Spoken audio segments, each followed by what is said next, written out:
بسم اللہ الرحمن الرحیم۔ السلام علیکم۔ آپ سب دوستوں کو اپنے چینل ارض مقدس پر خوش آمدید کہتا ہوں۔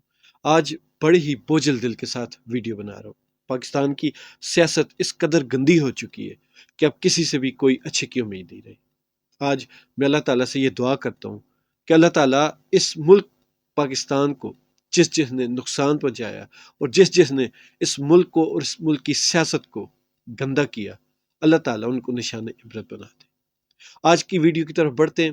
پاکستان میں نون لیگ اپنے آپ کو سینئر اور تجربہ کار ایک سیاسی پارٹی کہتی ہے، مطلب کہ سیاسی بزرگ، اور وہ پی ٹی آئی والوں کو یا اپنے مخالفین کو گھسپیٹیا، باہر کے لوگ اور اناڑی کہتے ہیں، مطلب کہ سیاسی نوسکھیا۔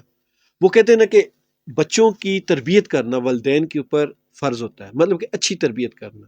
اگر والدین اس میں تھوڑی سی بھی کوتاہی کریں گے تو یہ ان کے لیے ہمیشہ کے لیے تو وبال جان ہے ہی ہے، لیکن ان کا اپنا جو بڑھاپا ہوتا ہے، مطلب ان کی جو بزرگی کا وقت ہوتا ہے، وہ بھی بہت ہی زیادہ اذیت میں گزرے گا۔ وہ بچے ان کے لیے وبال جان بن جائیں گے۔ تو ہماری یہ جو سیاسی بزرگ ہیں، ان کا حق بنتا تھا کہ یہ جو نئے نوسکھیے بچے ہیں پی ٹی آئی والے، ان کو یہ ایسی تربیت دیتے، ایسی باتیں بتاتے کہ تاکہ وہ آگے اس معاشرے کے لیے، اس پاکستان، اس ملک کے لیے اچھے ثابت ہوتے۔ لیکن بدقسمتی سے انہوں نے ان نوسکھیوں کو وہ باتیں سکھا دیں، وہ چیزیں، وہ حرکتیں ان کے ساتھ کر دیں کہ جو اس سے پہلے پاکستان کی تاریخ میں دیکھنے کو سننے کو نہیں ملتی تھی، سوائے بنگلہ دیش کے۔ اب یہ پھر سے یہ بھول چکے ہیں کہ وقت سدا ایک سا نہیں رہتا، زندگی میں عروج و زوال لگا رہتا ہے۔ یہ بات نون لیگ اور پیپلز پارٹی سے بہتر کوئی بھی نہیں جانتا، لیکن افسوس کہ انہوں نے اپنے ماضی سے، اپنے زوال سے کچھ بھی نہ سیکھا۔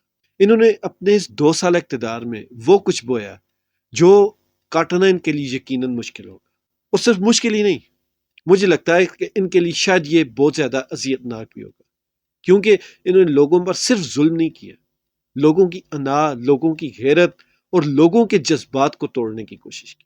اور اس کا سب سے بڑا ثبوت یہ ہے کہ رانا ثناء اللہ نے ٹی وی پر، قومی ٹی وی پر بیٹھ کر یہ بالکل برملا کہا تھا، دھڑلے سے کہا تھا کہ اب ہم سیاسی دور میں، بلکہ سیاست میں اس لیول تک پہنچ چکے ہیں کہ اب یا تو پی ٹی آئی رہے گی یا پھر ہم رہیں گے، اور ہم اس کے لیے کسی حد تک بھی جا سکتے ہیں۔ یہ آن دا ریکارڈ ہے۔ یہ سب مل کر اس ملک کے لیے، اس قوم کے لیے ایک آگ اکٹھی کر رہے ہیں۔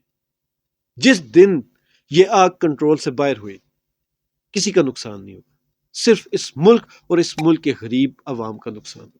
یہ جتنے بڑے بڑے آج مستی میں ہیں، یہ سارے کے سارے یہ ملک چھوڑ کر چلے جائیں، اور ان کے پیچھے انہی کے جو چمچے نعرے لگانے والے ہوتے ہیں، وہ کھسیانی بلی کھمبا نوچے کے مترادف اپنی ہر بات کا ملبہ عمران خان کے اوپر ڈالیں۔ لیکن وہ کہتے ہیں نا کہ جب وقت بدلتا ہے تو بہت ساری چیزیں بدلتی ہیں۔ پاکستان میں اور دنیا میں کہیں بھی جب وقت بدلتا تھا تو لوگوں میں تھوڑی سی رحم دلی باقی رہتی تھی، لیکن نون لیگ نے وہ رحم دلی، وہ جو تھوڑا سا اخلاق تھا، وہ بھی چھوڑ دیا۔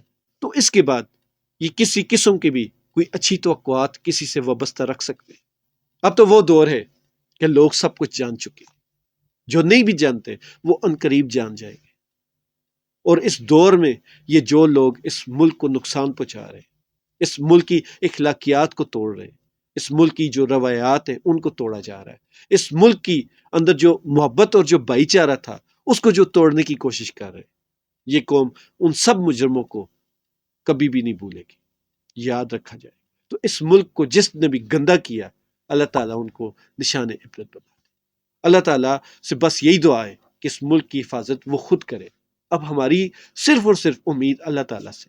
اب اللہ تعالیٰ ہی اس ملک کے جو ظالم ہیں ان سے اپنا حساب کتاب کرے۔ اللہ تعالیٰ ہی اس ملک میں غریبوں کو، مظلوموں کو انصاف عطا فرمائے۔ خوش رہے، ایمان والی زندگی پائیں۔ اللہ تعالیٰ ہم سب کا حامی ہے۔